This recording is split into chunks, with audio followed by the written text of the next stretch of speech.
Nag-dispatch na ang Philippine Air Force o PAF ng investigation at recovery team sa military chopper na biglang nawala at kalaunay nag-crash kahapon sa Loreto, Agusan del Sur.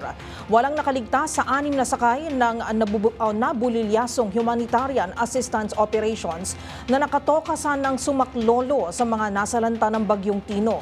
Narito ang ulat ni Kyle Bulyas.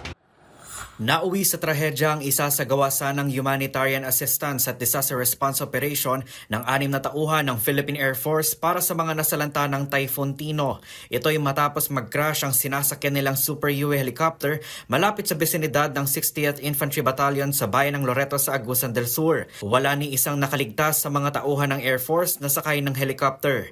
Ayon kay Colonel Maria Cristina Basco, tagapagsalita ng Air Force, kasalukuyan pa ring nasa crash site ang mga labi ng mga biktima. Nagpadala na rin sila ng kanilang investigation team para alamin kung ano ang dahilan ng pagbagsak ng helicopter, gayong napag-alamang hindi masama ang lagay ng panahon sa pinagbagsakan ng aircraft.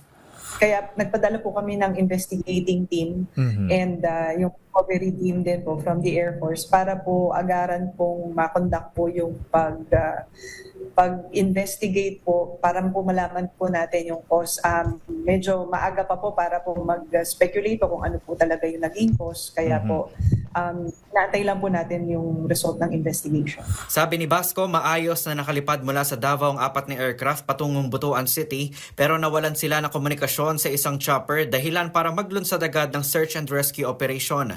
Kaugnay nito, grounded na muna ang lahat ng operasyon ng mga Super UA helicopter ng Air Force habang nagpapatuloy ang investigasyon. Sa kabila nito, sinabi ni Basco na tuloy-tuloy pa rin ang kanilang relief at disaster response operation sa tulong ng iba pa nilang air assets.